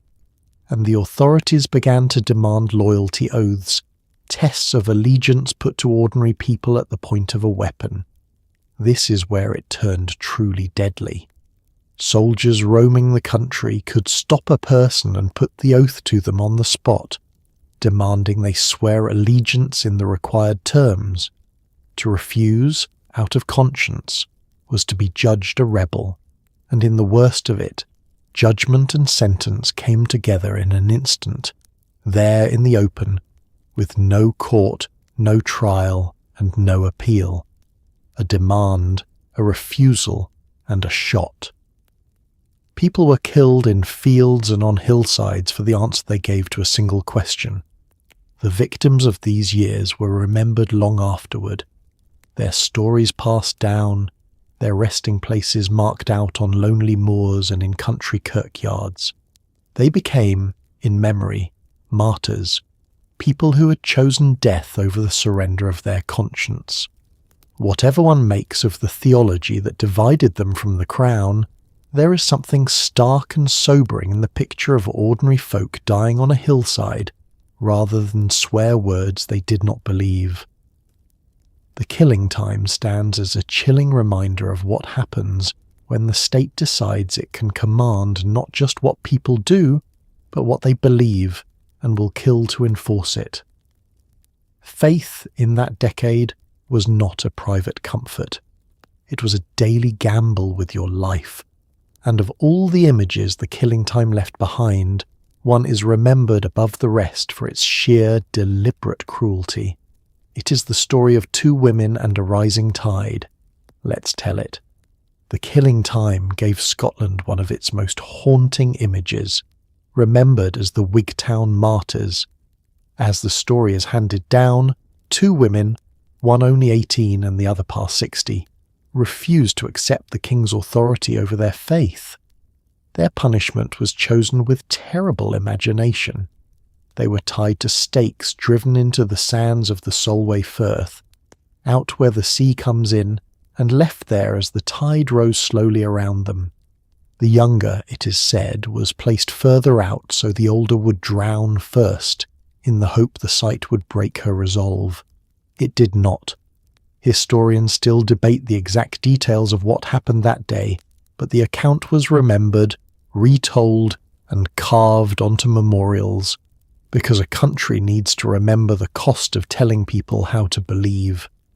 Let's tell the story as it has been passed down through the generations. In a coastal town in the southwest of Scotland, during the worst of the persecutions, 2 women were condemned for holding to their faith and refusing the oath the crown demanded. One was young, barely more than a girl. The other was elderly, a woman who had already lived a long life. What united them was a refusal to say the words that would have saved them, and for that they were sentenced to a death shaped by the sea itself. The method chosen was as cruel as it was deliberate. Stakes were driven into the mudflats of the Firth, out on the wide flat sands where the tide comes sweeping in twice a day. The 2 women were bound to these stakes and left there to wait as the water rose. It was an execution designed to be slow, to give the condemned every moment to reconsider, to watch death approach inch by inch across the sand. The most harrowing detail in the traditional account concerns the placing of the 2. The elder woman, it is said, was fixed to a stake set further out, closer to the incoming sea, so that she would be taken first. The younger was set higher up the sands, forced to watch, in the hope that the sight of the older woman drowning would frighten her into swearing the oath and saving herself. It was psychological cruelty layered on top of physical horror, a calculated attempt to break a young woman's spirit by making her witness what awaited her. According to the story, it did not work. The younger woman held to her faith to the end, unbroken by fear or by the terrible scene before her, and the tide took them both. Now, honesty demands a note here. Historians have long debated exactly what happened that day. Some question the details or whether the sentence was fully carried out as tradition claims, and the records leave room for argument. It is one of those events where the line between documented fact and cherished terrible legend is genuinely blurred. But whatever the precise truth, the account was remembered with fierce devotion. It was retold, written down, and carved onto stones and memorials that still stand. And that remembering is itself a kind of historical fact. A community chose to hold on to this image of 2 women and a rising tide, because it captured something they never wanted to forget, the price that could be demanded for the freedom to believe, and the stubborn courage of those who refused to pay it in the coin of their conscience. So the Wigtown story endures, half history and half legend, and haunting in either form. It marks the outer edge of what the persecutions were willing to do. But cruelty of a broader and more sweeping kind was still to come, on a grey moor where an entire way of life would be crushed in an afternoon and punished for years afterward. Let's move to the aftermath of the famous battle. Let's move to a grey moor near Inverness in April of 1746, where the last Jacobite rising met its end at the Battle of Culloden. The fighting itself was brief and one-sided, over in under an hour. But the true horror came afterward. The victorious commander, the Duke of Cumberland, earned the lasting nickname of Butcher for what followed.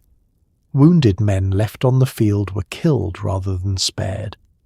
In the weeks that came after, soldiers swept through the Highlands, burning homes, seizing cattle, and punishing whole communities for the rising whether they had joined it or not. Then came the laws that struck at Highland culture itself, banning the tartan and the weapons and much of a way of life. Culloden did not just end a battle, It set out quite deliberately to end a world. Let's begin with the battle itself, because its shortness is part of the tragedy. The Rising had gathered a Highland army in support of a claim to the throne, and it had come surprisingly far. But by the time it reached that bleak moor, the men were exhausted, hungry, and badly placed, facing a larger, fresher, better, supplied government force across open, boggy ground that suited them not at all. When the fighting began, it was swift and brutal and utterly lopsided. In under an hour, the Highland army was broken, and the field was lost. If the story had ended with the defeat, it would be sad but ordinary. One more battle in a long history of them. What made Culloden a lasting wound was everything that came after. The victorious commander gave no quarter. Wounded men left lying on the field, helpless and no longer any threat, were killed where they lay rather than spared or taken. The mercy usually shown to the fallen was deliberately withheld, and it was this ruthlessness that earned the commander his grim and lasting nickname. Then the punishment spread outward from the battlefield to the whole region. In the weeks and months that followed, government soldiers moved through the Highlands in a campaign of reprisal. Homes were burned. Cattle, the lifeblood of Highland wealth, were driven off in great numbers. People suspected of involvement, and many with none at all were hunted, imprisoned, or worse. The countryside that had raised the Rising was made to suffer for it, community by community, whether or not the individuals had ever lifted a weapon. But the deepest blow was aimed not at bodies, but at a culture. In the aftermath, laws were brought in designed to break the Highland way of life at its roots. The carrying of weapons was forbidden. The wearing of traditional Highland dress was banned. The power of the chiefs over their people was dismantled. Taken together, these measures were meant to ensure that the Highlands could never rise again, by hollowing out the very traditions, loyalties, and symbols that gave the region its identity. And in large part it worked. The old clan society, already weakening, was shattered. The bonds between chief and people were cut, and the way was opened for the later emptying of the glens. A whole world with its own language, dress, music, and fierce sense of kinship went into a long decline from which much of it never fully returned. So Culloden was far more than a lost battle. It was the end of an era, marked first by a merciless afternoon on a grey moor, and then by a deliberate campaign to erase a culture. The heather grew back over the field, but what was broken there was never quite made whole again. Cruelty, though, did not always wear a soldier's coat or follow a great cause. Sometimes it came for ordinary men on an ordinary evening, snatching away their freedom and their future in a moment. Let's talk about the press gangs. Let's talk about a particularly nasty way to lose control of your entire future, courtesy of the Royal Navy. In the 1700s and 1800s, when the Navy needed men faster than men were willing to volunteer, it simply took them. This was the press gang, a party of sailors who would descend on a port town, seize any likely-looking man they could catch, and haul him off to a warship whether he agreed or not. A fisherman, a labourer, a fellow enjoying one drink too many at the harbour, all were fair game. You could kiss your family goodbye in the morning without knowing it was goodbye, then find yourself waking on a ship bound for the other side of the world, with years of brutal service ahead, and no say whatsoever in the matter. It was kidnapping, in a uniform with the full blessing of the law. Let's understand why the Navy resorted to this, because the need behind it was real, even if the method was monstrous. In an age of near constant war at sea, the fleet was enormous and hungry for hands. Ships needed huge crews to sail and to fight, and the work was so hard, so dangerous, and so poorly rewarded that not nearly enough men volunteered to fill the ranks. Faced with this shortfall, the state gave itself the power to make up the difference by force. If men would not come willingly, they would be taken. The instrument of this was the press gang, a party of naval men, often led by an officer, who would arrive in a port or coastal town and simply seize the men they wanted. They favoured those with useful experience, sailors and fishermen who already knew the sea, but in practice a wide range of ordinary men could be swept up. They watched the harbours, the taverns and the streets, and they took who they could catch.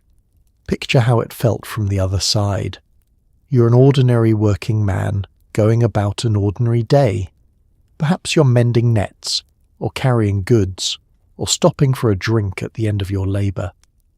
Then the gang appears, and before you fully grasp what is happening, you are seized, overpowered, and carried off. There is no warning, no chance to settle your affairs, no goodbye to those who depend on you. One moment you belong to your own life, the next you belong to the Navy. What waited was a hard and often terrible existence. Life aboard a warship of the age was grueling and dangerous, with harsh discipline, cramped and filthy conditions, poor food, disease, and the ever-present risk of battle. Service could stretch on for years, carrying you to distant seas far from everything you knew. Some men never returned at all, lost to sickness, accident or war, while their families at home were left to wonder and to cope without them.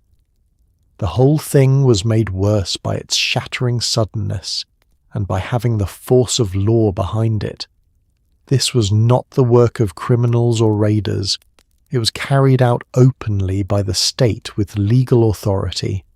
A man could lose his liberty and his entire future in an afternoon, and there was little he or his family could do about it. Communities in port towns lived with this fear, and the arrival of a press gang could empty the streets as men scrambled to hide.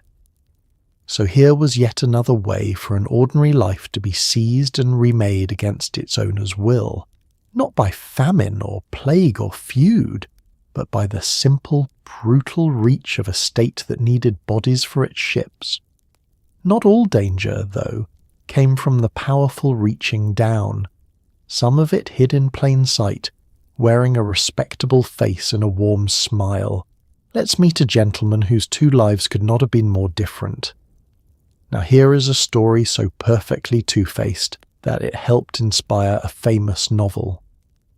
Meet Deacon William Brodie, a respected cabinet maker and city councillor in 18th century Edinburgh, a pillar of the community trusted with the keys to fine homes as businesses. By day, he built furniture and shook important hands. By night, he used his access and his skill to copy those very keys and rob the people who trusted him, funding a secret life of gambling and vice. For years, the polite gentleman and the burglar were the same man, and nobody suspected a thing. When he was finally caught and hanged in 1788, the contrast was so striking that it lingered in the city's imagination. A local boy named Robert Louis Stevenson would later grow up on the tale and give the world Dr. Jekyll and Mr. Hyde.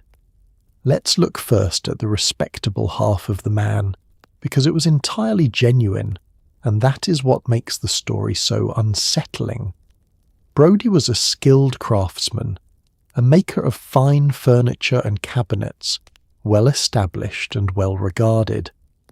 He held office in his trade and sat on the town council, a man of standing invited into the best homes to fit locks, hang doors, and supply his careful work. People trusted him completely, and why would they not?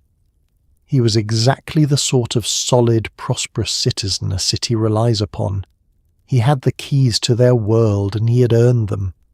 Now turn the man over and look at the other side. Away from the daylight of his workshop and his council duties, Brodie kept a secret life of expensive appetites. He gambled. He kept company his respectable neighbours would have been shocked by, and he spent well beyond what his honest trade could support. To fund this hidden existence, he turned his good name and his professional skill into tools for crime.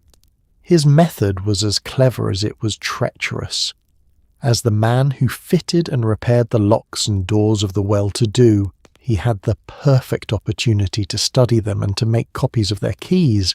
Trusted inside a home in the day, he could return in the dark with a duplicate key and let himself in, robbing the very people who had welcomed him. The trust that made him respectable was the exact thing that made him dangerous. For years he moved between his two lives, the honest craftsman and the nighttime thief, and no one connected the two. It could not last forever. As his schemes grew bolder and drew in accomplices, the risk of discovery rose, and eventually the secret life unravelled. When the truth came out, the city was astonished. The respected counsellor and the hunted burglar were one and the same. He was tried, condemned, and hanged before a crowd. His double life ended on the public gallows. And here is the final fitting irony that keeps his story alive. In his respectable capacity, Brodie was said to have had a hand in the very machinery of the city's justice, which lends his own execution a grimly poetic shape, the maker undone by his own handiwork. Whether every detail of that is true or polished by legend, it captures the essential shape of the man. The reason Brodie is remembered far beyond Edinburgh, though, is the idea at the centre of his life, the notion that a single person could hold two utterly opposed selves, one respectable and one wicked, hidden behind the same familiar face. That idea haunted a young writer who grew up hearing the tale, and it grew, in time, into one of the most famous stories ever written about the divided human soul. So Brodie leaves us with the most disturbing lesson of all, that the danger in a place is not always the outsider or the obvious villain. Sometimes it is the trusted, smiling figure who holds the keys, and in a world already this frightening, is it any wonder people saw threats everywhere, even in the dark beyond the firelight? Let's talk about what they feared when the sun went down. Let's talk about what happened after dark in a world lit only by fire and belief. Old Scotland was thick with superstition, and for good reason, because when you cannot explain illness, weather, or sudden death, you reach for something that can. People watched for omens in everything. A bird at the window, a howl in the night, a strange dream, all could be signs. In the Highlands, some were said to have the second sight, the unsettling gift of seeing a death or a disaster before it came, which sounds less like a blessing and more like a curse you cannot switch off. Fairies were not the sweet creatures of later stories, but dangerous beings to be feared and appeased. You left offerings, you avoided certain places, and you did not say certain names aloud after dark. The world was haunted, and on that much everyone agreed. Let's start with why belief ran so deep. Because it was not simple foolishness. Life was full of sudden, unexplainable misfortune. A healthy child sickened and died within days. A cow's milk dried up. A storm ruined a harvest. A person wasted away for no reason anyone could name. Without any understanding of disease, weather, or chance as we know them, people needed some framework to make sense of a world that seemed to strike at random. Spirits, omens, curses, and unseen powers filled that gap. They turned meaningless suffering into something with a cause, and a cause, however frightening, was easier to live with than pure randomness.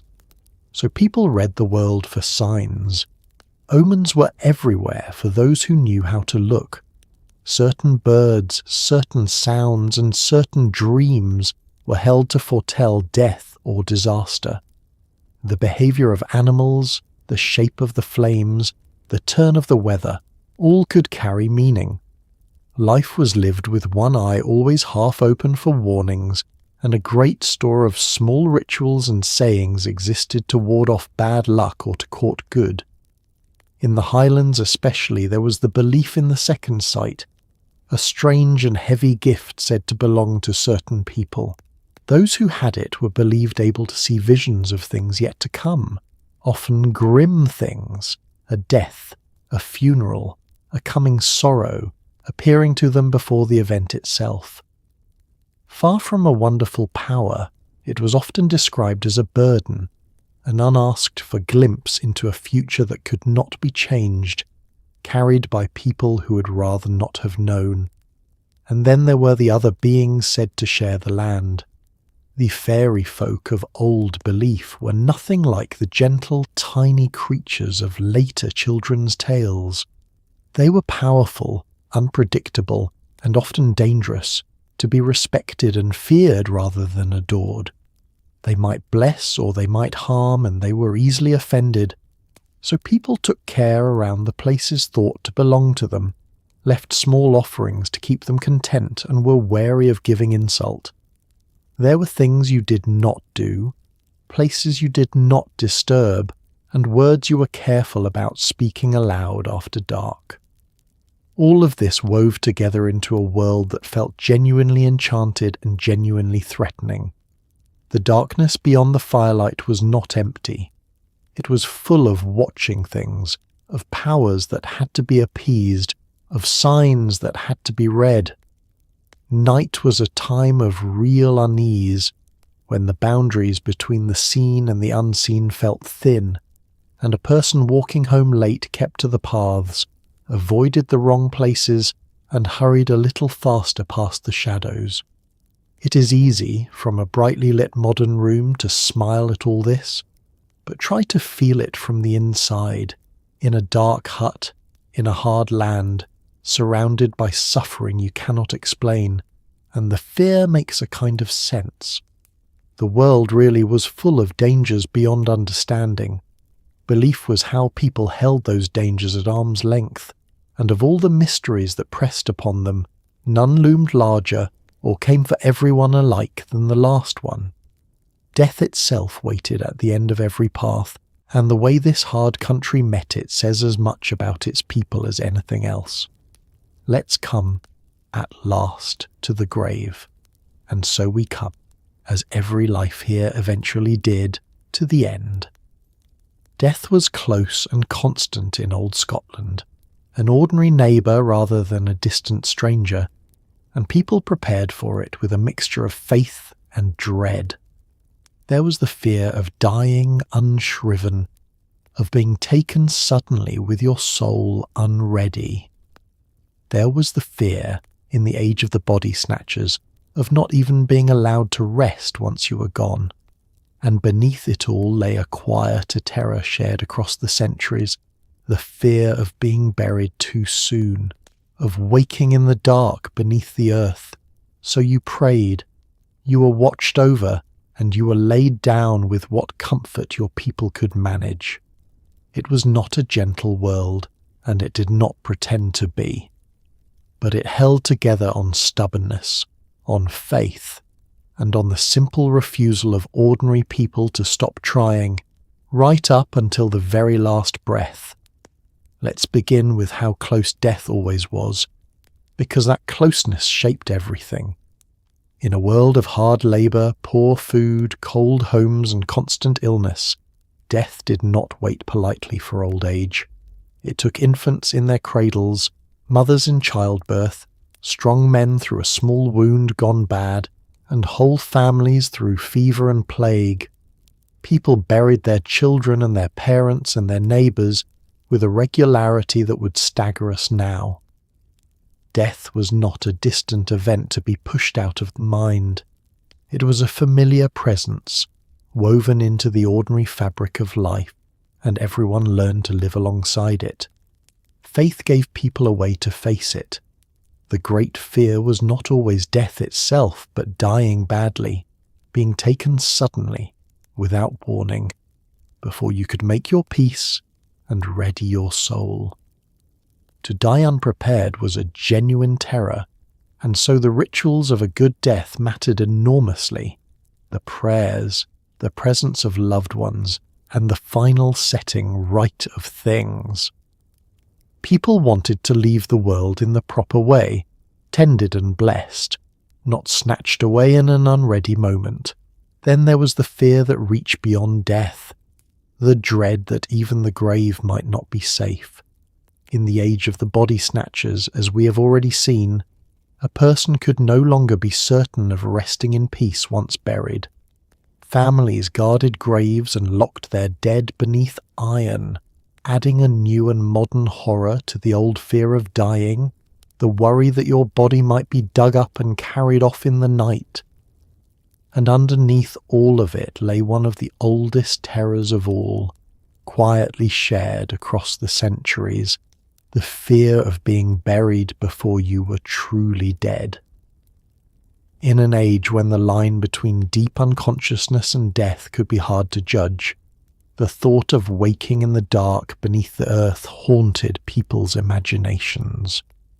It was rare, but the mere possibility was enough to chill the blood, and it cast one more shadow over the business of dying. Against all these fears, people did what they could. They gathered around the dying. They prayed. They watched over the newly buried. They laid their dead down with whatever care, ritual and dignity their means allowed, in kirkyards and on quiet hillsides, marking the passing of one more life in a place that had seen so many. It was not much set against the vastness of death, but it was theirs, and they gave it faithfully. And so, at the grave, the long road of a life in this hard country finally came to rest. From a cold morning to a quiet hillside, it was a journey walked through weather and hunger and fear, through the watchful eyes of the powerful and the unseen things in the dark. That anyone walked it at all, and still found room for faith, for song, for love, and for stubborn hope, is the quiet marvel underneath all the horror, and it is where, for tonight, we can gently begin to lay the whole story down. And there it is. A whole life lived in the dark side of Scotland, from a cold and damp waking to a quiet hillside grave. Look at everything you survived tonight. You shivered through weather that took your existence personally. You ate oats for breakfast, oats for lunch, and, in a moment of wild abandon, oats for dinner. You kept your voice down for the kirk, your name off the witch-pricker's pin, and your cattle out of your neighbour's raid. You outlasted famine and filth, plague and press gangs, and a justice system that treated your worst day as a public show. It was harsh, it was strange, and yes, at times it was grimly, absurdly funny. But underneath all of it lived something worth honouring. These were ordinary people, cold and hungry and frightened, who still found room to sing by the fire, to love, to hope, and to stubbornly refuse to give up, one hard morning at a time. They endured so that generations later you would not have to. So tonight, as you settle into a warm, clean bed, with heating that hums, water that runs hot at a touch, and not a single leech in sight, maybe offer a quiet thank you to the people who came before. They faced the cold, the sickness, and the soup that might just finish them, and they carried on anyway, so that a soft, safe night like this one could exist at all. Because history is grim and gruesome, and more than a little ridiculous. But it is also proof of just how much people can endure, and how gently the world can turn out given enough time. Rest now. You have earned it. Sleep well.